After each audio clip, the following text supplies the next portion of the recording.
Seleção Sport TV de volta e o assunto agora é o campeão brasileiro, o atual campeão brasileiro, o campeão paulista, o Corinthians, que já está nos Estados Unidos para a disputa do Torneio da Flórida. O Corinthians, que nos últimos anos vem fazendo a sua pré-temporada usando esse Torneio da Flórida. E o Felipe Diniz está lá em Orlando e vai trazer para a gente informações do Timão. Oi, Abel, um abraço para você, boa tarde para todo mundo que acompanha o Seleção Sport TV. Estamos aqui em Orlando, nos Estados Unidos, onde vai acontecer durante essa semana o Torneio da Flórida, um torneio de preparação para as equipes brasileiras nesse início de temporada 2018. Corinthians, por exemplo, está aqui, o Fluminense, o Atlético Mineiro, ainda são outras 5 equipes participantes, o Atlético Nacional da Colômbia, o Barcelona de Guayaquil do Equador, o Legia Varsóvia da Polônia, o PSV da Holanda e também o Rangers da Escócia. Aliás, cada equipe vai fazer 2 partidas nesse torneio. Os adversários, claro, são diferentes. O Corinthians, por exemplo, na quarta-feira enfrenta o PSV da Holanda e no sábado encerra sua participação contra o Glasgow Rangers da Escócia. E aí quem fizer mais pontos é o campeão. Se houver empate, o que decide é o saldo de gols. O Corinthians chegou nessa madrugada, o pessoal não teve folga. Treinou ontem à tarde no Parque Ecológico aí em São Paulo e hoje à tarde vai treinar aqui. Aliás, como você pode perceber, a gente está num resort muito bonito, luxuoso. Os jogadores do Corinthians estão aqui concentrados, estão descansando nesse momento. À tarde vai ter treino e o treino vai acontecer em um dos campos aqui mesmo do hotel. Ou seja, nessa semana toda o Corinthians só vai deixar o hotel para participar dos jogos e na quinta-feira à tarde, quando os jogadores vão ter uma folguinha aí para fazerem as suas compras, passearem por aqui. Mas o trabalho vai acontecer todos os dias, sem exceção. Hoje, na chegada dos jogadores, a gente conversou com o Jadson, com o Gabriel, e eles falaram sobre a importância dessa pré-temporada aqui nos Estados Unidos. Vamos ouvi-los. É bom, eu gosto, eu prefiro do que só treinar. Acho que o amistoso já tem uma realidade maior do que vai ser o campeonato. Então, a gente está preparado para fazer o máximo aí e começar bem o ano. Eu acho que é bom você ter um tempo na pré-temporada para você readquirir a forma física, mas com o jogo você ganha ritmo de jogo. Isso é importante também para quando chegar no Campeonato Paulista, que vai anteciparam, né, um pouco para o dia 17, vai começar, eu acho. E a gente já chega com ritmo de jogo e não vai sentir tanto. Bom, lembrando que o Corinthians trouxe 35 jogadores aqui para os Estados Unidos, inclusive os 3 reforços que foram apresentados até agora. Um, na verdade, não foi apresentado, mas já chegou, que é o caso do Juninho Capixaba, que deve ser apresentado amanhã. Mas o René Júnior e o Júnior Dutra também estão aqui e vão participar desse torneio. Os desfalques, né, para essa temporada 2018, alguns importantíssimos: Pablo, Guilherme Arana e Jô. 3 jogadores que foram fundamentais em 2017, não estão aqui, foram negociados. O Pablo não renovou o seu contrato. O Corinthians ainda busca reforços no mercado, né? O Corinthians tem uma proposta e já tem um acordo apalavrado com o Henrique, zagueiro do Fluminense, mas para que ele seja reforço do Corinthians, ele precisa conseguir a rescisão contratual com o Fluminense e é isso que está acontecendo. O Henrique está tentando se desligar do Fluminense para confirmar a sua chegada ao Corinthians. Outro jogador do Fluminense que interessa ao Corinthians, o Corinthians inclusive fez proposta, é o atacante Henrique Dourado, um dos artilheiros do último Campeonato Brasileiro. O Corinthians fez proposta pelo jogador, o Fluminense vai se reunir com o staff do atleta para ver se há a possibilidade e quem sabe o Corinthians consiga esse substituto para o Jô, que aliás empatou com o Dourado ali na artilharia do último Campeonato Brasileiro. Enfim, são negociações, de repente essa semana a gente pode ter novidade, porque o Fluminense, como eu disse, também vai estar aqui nos Estados Unidos para a disputa desse Torneio da Flórida e as diretorias podem conversar por aqui e de repente acertarem aí uma negociação. O Corinthians já se preparando para essa longa temporada 2018 e o Torneio da Flórida vai ser fundamental para que o Carille consiga dar uma cara ou comece a dar uma cara para esse Corinthians nessa nova temporada que se inicia. É isso, Abel, um grande abraço para você e para todos do Seleção. Valeu, Felipe Diniz, trazendo informações do Corinthians. Torcedor do Corinthians, obviamente, também naquela expectativa, mas o Corinthians parece que trabalha rápido, como já aconteceu nos últimos anos, né? Trabalha rápido para substituir essas peças importantes, né? Já trouxe o Juninho Capixaba para o lugar do Guilherme Arana, que foi para o Sevilha da Espanha, e agora praticamente acertado com o Henrique, que seria o substituto do Pablo, e fez uma proposta ao Fluminense pelo Henrique Dourado. Se a gente for ver, né? Eu lembro que o Fábio Carille, até na semana passada, dizia, olha, nós vamos ainda, a diretoria está trabalhando forte para trazer um atacante para o lugar do Jô. E coincidência ou não, o Henrique Dourado foi artilheiro do Campeonato Brasileiro. 16 ou 18? 18 gols. 18 gols, o Jô fez 18, o Henrique Dourado também. Seria uma boa para o Corinthians, o Henrique Dourado? Será? Que no nosso cenário, no Brasil, as 3 movimentações do Corinthians foram de bom nível. Se isso vai representar... A gente está falando de realidades. Pablo, Arana e Jô foram realidades em 2017. Essa comparação é sempre complicada. As outras são expectativa. Acho que o Henrique pode ser importante num sistema defensivo seguro, pode ser um jogador que vai mostrar mais do que mostrou num time desarrumado como o Fluminense do ano passado. Como o Juninho Capixaba foi bem no que mostrou no Bahia, por mais que tenha muito pouco tempo dentro do profissional para a gente afirmar isso com todas as letras.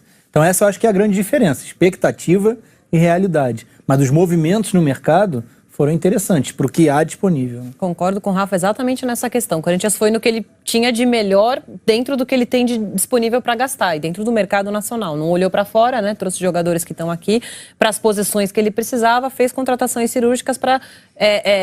E muito na filosofia do que o Carille sempre fala, ele quer manter o elenco. Claro que ele não vai conseguir manter o elenco, porque final de temporada, time campeão, o assédio ia aumentar, mas perder os jogadores trouxe para aquelas posições. Tirando o Júnior Dutra, não teve nenhuma contratação do Corinthians que foi fora de posição, que ele perdeu os jogadores. Tem alguns retornos por empréstimo, que ainda a gente não sabe se o Corinthians vai aproveitar ou não. Tem o Iago, por exemplo, que é zagueiro também. O Luca, pode ser, a gente não se sabe se o Luca não tinha muita vontade de ficar, a não ser que fosse ser titular. Por isso acabou indo para Ponte Preta, onde fez uma temporada razoável para boa ali, dentro da capacidade dele, né? Foi artilheiro, acho que terminou o ano como artilheiro do time, mas ele não gostaria de ficar no Corinthians se não for para ser titular, mas ainda assim eu considero um reforço para o elenco. Eu acho que é um bom jogador, entre ele e Cleison, por exemplo, acho que tem muita semelhança de nível, então acho que ele pode ser uma boa alternativa para o Carille. Eu acho que o Corinthians, dentro do que poderia, vou com o Rafa, fez muito bem. Não dava para trazer nada muito diferente disso para a posição de centroavante. Os grandes nomes do mercado, sei que a gente tem grandes nomes aí, não eram acessíveis. O Fred, por exemplo, Borja, sei lá, se a gente for Guerreiro, a gente for falar dos bons centroavantes brasileiros aí, nenhum deles está ao alcance do Corinthians nesse momento. Eu acho que foi muito bem. O Henrique Dourado deu muito certo no ano passado, mas fez em 2016 ainda deixando a desejar. Eu acho que é uma boa aposta. Só deixando claro, né, Maíra e amigos, que o Corinthians fez uma proposta, mas ainda não está certo. Que o ceifador Henrique Dourado foi muito bem no Fluminense. Inclusive, chamou muita atenção ano passado a eficiência dele nas cobranças de pênaltis. Pênalti ele é imbatível. Foi um campeonato brasileiro que teve muitos jogadores perdendo pênalti, goleiros brilhando nas cobranças de pênalti, mas com o ceifador, nenhum goleiro conseguiu se dar bem, não, porque ele ia com aquele estilo dele, aquela paradinha e caixa. Nossa. Então, ainda não está definido, mas o Corinthians trabalhando aí para suprir, né, para substituir o Jô, que realmente vai fazer muita falta para o Corinthians. Ele não é o Jô e o ápice dele não é o ápice do Jô. Mas um cara que em 2 cenários desfavoráveis, um Palmeiras brigando contra rebaixamento, um Fluminense também lutando na parte de baixo da tabela, fez gols dentro da temporada no futebol brasileiro. Então é um cara que pode entregar, é a frase do Mano. Mesmo num cenário ruim, né? Num cenário ruim ele entrega os gols, imagina numa situação mais confortável, num time mais ajustado. O ruim para ele, o que pesa é a comparação com um cara que no nosso futebol é fora da curva, que é o Jô. Que inteiro, focado, entrega mais no ápice do que o Dourado pode entregar. Mas a melhor notícia para o Corinthians me parece que ele está apostando numa receita que é a sua receita de sucesso, né? Não é a receita de todo mundo, porque não existe uma geral, mas que é sem megalomania, né? Sem eu sou o campeão brasileiro, então agora eu vou buscar reforços europeus para jogar Libertadores. Não. É o que pode fazer, é o que dá para fazer e é o que dá certo no Corinthians. Reforço que vem, se encaixa numa ideia de jogo já consolidada, já construída e joga. Juninho Capixaba provavelmente vai ser isso, e se não for vai ter um reserva ou da base ou o próprio Moisés que vai acabar fazendo. O Henrique, mais um zagueiro que provavelmente vai dar certo. Tem o René Júnior também que veio nessa, que para mim é um ótimo reforço que não vem repor nenhuma saída, mas vai acrescentar. Reforçar, né? Vai acrescentar. Vai acrescentar uma posição que às vezes chegou a ser carente. Ele pode ser muito mais efetivo do que o Felipe Bastos conseguiu mostrar dentro da temporada. Exatamente. O Felipe Bastos acabou se tornando muito mais um líder de grupo do que um jogador eficaz quando entrou. O René Júnior pode ser esse jogador. Então acho que o Corinthians, sem megalomania, tem tudo para manter um nível alto. Infelizmente, o futebol brasileiro vive de perder jogadores e repor sempre com abaixo, né, do que se tem, né? Se você for pegar o histórico aí recente, Você perdeu o Corinthians porque ele foi se campeão em destacou, 2015 com um timaço e aí fez... Eu ia falar, sem megalomania no ano passado, talvez, ou nos últimos 2 anos. Que já foi o Corinthians, alguns anos atrás. Quando podia. O Corinthians de Alexandre Pato, de Ronaldo Fenômeno, de Adriano Imperador. Roberto Carlos, lembra? De Carlitos Teves. Aí era um Corinthians mas situações... para trás, bem para trás. Não, agora, no ano diferentes. passado, já foi um Corinthians assim, né? Sem grandes bombas, mas que trabalhou direitinho, organizou o time. São reforços que encaixam coletivamente. Você vai falar, o Juninho Capixaba é uma maravilha de lateral, ele pode vir a ser, ainda não é. Mas ele tem tudo para se encaixar na ideia de jogo do Corinthians. E ou ser como o Corinthians joga. Exato. Como muitos jogadores foram. Como foi o Arana, como foi o Wendel, como foi o próprio Fábio Santos, que com 30 e tantos anos atingiu a melhor fase da carreira dele. Exato. Então, acho que essa é a grande notícia, é apostar numa receita que vem. Desde o Fábio certo. Santos, o Corinthians vem perdendo seus laterais esquerdos por negociações, né? Justamente por destaque. Porque eles se desempenham bem. Exato. Vamos voltar então com o campeão brasileiro, com o Corinthians. A gente vai ouvir agora o Jadson, ou como alguns torcedores mais empolgados do Timão dizem, Jad Show. O Jadson falando Magic sobre Jadson. Magic Jadson, bem lembrado pela Maíra. Magic Jadson falando sobre Corinthians, sobre a temporada 2018 e Libertadores da América. Vamos ouvir. Libertadores é o sonho de toda a equipe brasileira, né? Conquistar a Libertadores, então é o nosso desejo também. Tomara que a gente possa fazer uma boa competição aí na Libertadores. Quem sabe aí surpreender a todos novamente e ser campeão.